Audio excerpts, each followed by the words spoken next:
There's an old Jewish folk saying, God, I know we're your chosen people, but couldn't you choose somebody else once in a while? So at the end of this week's Parsha VaEschanan, it talks a little bit about Hashem's choosing the Jews. Not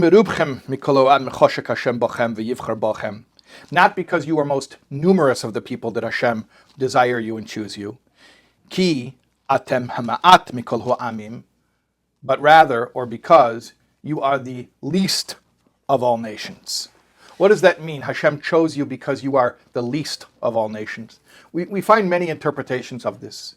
Rashi's grandson, the Rashbam, the Tosafist, says that it's in the immediate context of the Jews about to enter the land after 40 years in the wilderness.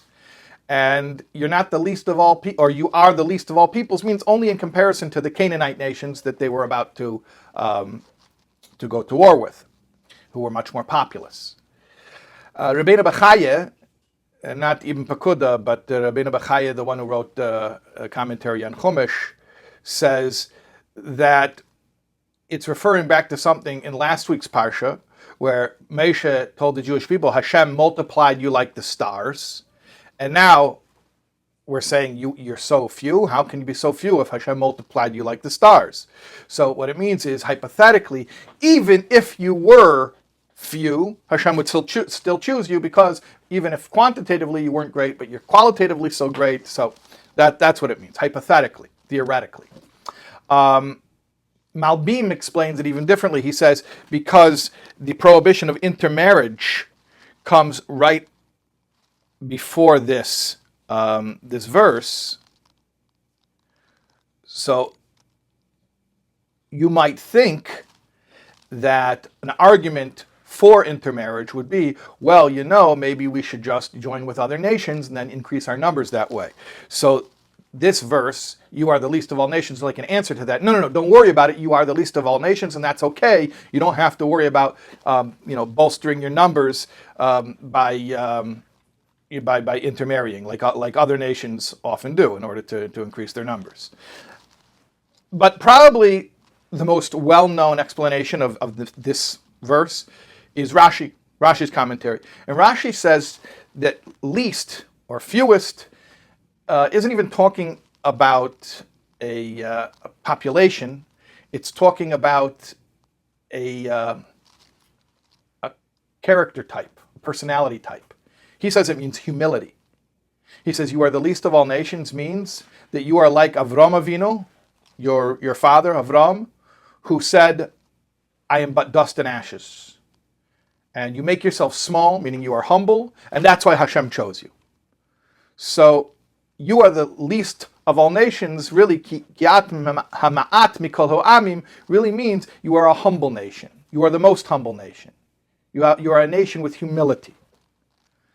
So let's try to understand then, according to that explanation, why humility, making ourselves small in that sense, is so important to our identity, and how it's linked to Jewish survival. On Purim 1951, the first Purim after the Lubavitcher Rebbe accepted leadership, he was speaking about this idea of the least of all nations. And at first the Rebbe was speaking about it in the literal sense of a populace that, remember, this is 1951, just a few years after the Holocaust, and the number of Jews had been slashed and decimated. And the Rebbe started off speaking about that. And then the Rebbe asked two questions. Being that the Jews are a tiny minority who was just made even tinier and were vastly outnumbered in the world, A, how can we ask a Jew to stand up to that? And B, even if a Jew does buck the trend and live Jewishly, what difference can it possibly make? So first of all, how can we expect him to do it? But second of all, even if he does do it, it's like a drop in the ocean. What effect will it have on the world? When such a tiny minority of people do something, how can it have an effect on the world? And then the Rebbe pointed out, the demands of modern life give us so little time for spirituality. So now we're a small population, and we have a very little amount of our time that we can devote to spirituality. So it's just getting smaller and smaller and smaller and smaller. And the notion that we could have any effect on the world becomes seemingly more and more impossible. And then the Rebbe said that we could answer all of these questions in light of the science of the day, specifically nuclear fission. Now, nuclear fission was discovered in the 1930s, and then its power was most famously harnessed by the Manhattan Project, which was the development of the bomb that was dropped on Japan, the two bombs that were dropped on Japan to end World War II. And it's interesting, by the way, that the Manhattan Project, J. Robert Oppenheimer was the lead scientist of the team. He was a Jew, and most of the members of the team were Jews. And in fact, to the extent that anti-Semites often refer to the nuclear bomb as the Jewish bomb. It's an anti-Semitic trope because so many Jews were involved in the bomb. Now, of course, there were many Jews, including those who were on the Manhattan Project, who afterwards begged the world community never to use the bomb again, including Albert Einstein, many of his theories were used as part of the project. But it's interesting that Jewishness is so intertwined with this idea of the nuclear bomb. What's the concept of nuclear fission? Basically, to put it very, very simply, and that's the extent of my knowledge, I'm not so well versed in this myself, but basically you're taking this tiny, tiny particle, an atom, and it can start a chain reaction that releases this incredible amount of power. So what do we see from this? Is that bigger is not necessarily better. Less can actually be more. This tiny nation, ma'at mikol ha'amim, is like an atom with immense power. We only need the secret of how to unleash the power. Now, what's the secret how to unleash the power? Nuclear fission doesn't just release the power from this tiny, tiny particle. Fission releases the power of the atom, which is tiny, by making it even tinier, by splitting it, breaking it down into smaller parts. So what do we see?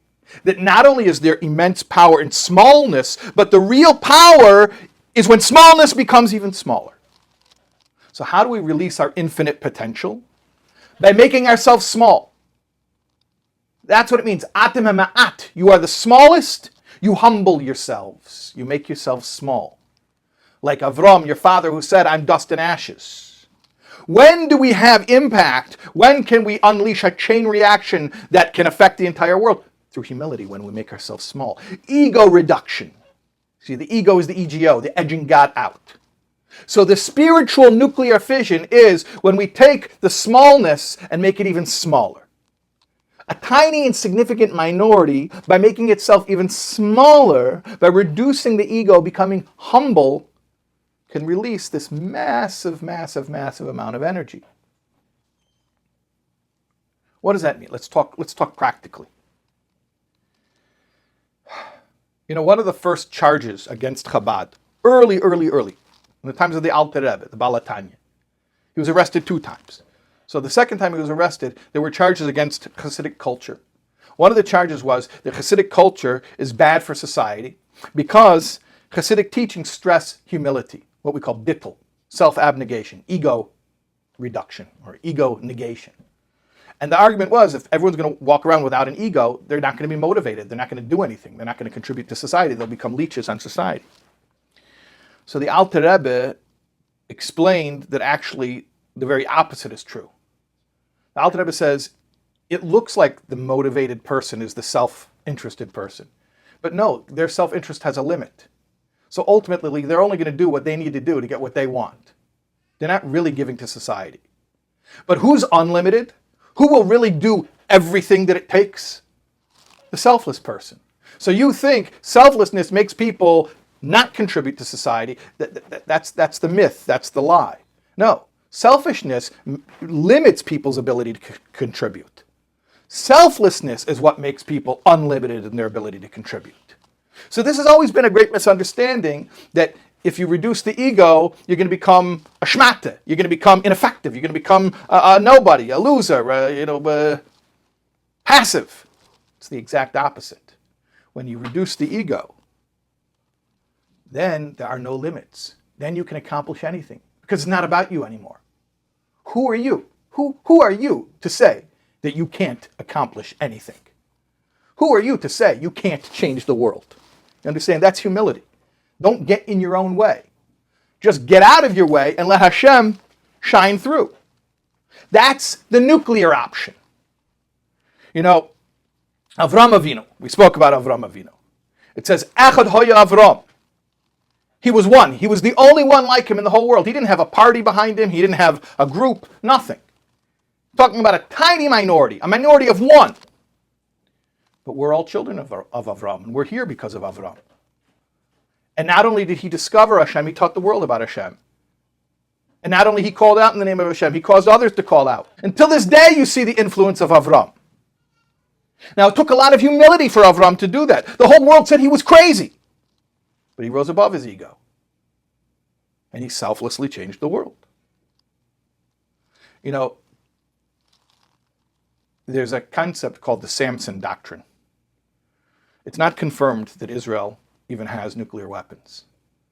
But if they do, it's known that if there would ever, God forbid, be an existential threat to Israel, there would be a disproportionate response like Samson. Samson died in the temple in the Philistines in Gaza.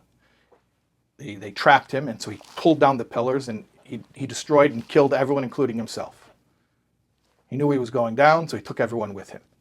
So there's this Samson doctrine, the nuclear option, that if, God forbid, there be a situation where Israel couldn't save itself, they would make sure that there would be enough collateral damage that it would make it not worth it to anyone to ever threaten the Jews that way. God forbid. Nobody wants that to happen at all. But my point is, you want to know the real nuclear option? The real nuclear option, and it's not even a last resort. The real nuclear option is humility. To take like the tiny atom that breaks apart and unleashes the chain reaction that releases all this power in the world. The nuclear option is humility. Break yourself down. Get yourself as close to nothingness as possible. And then everything becomes possible. There's a story that Adin Steinsaltz, he wrote to the Rebbe, and he said that he can't go on. He's got his scholarship that he's doing,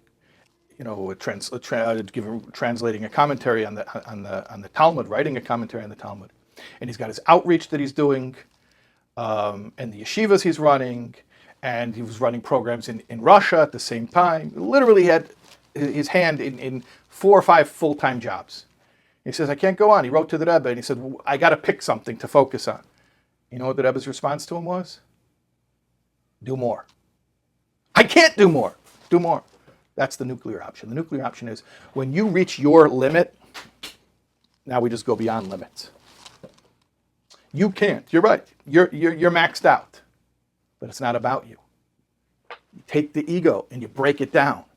And then everything can happen through you. If it's based on your own ability, even if you're great, even if you're a genius, even if you're talented, even if you're driven, it can only get you so far. But when you can just surrender and you say, it's not me anymore, it's not possible, I can't accomplish all this, I surrender. And then you allow Hashem's power through you, now you have the nuclear option. Now you can accomplish anything. So, this is the message. If there's something that feels uncomfortable, if there's something that feels like it's going to break your ego, do it. Do it. And unleash your massive, world-changing power.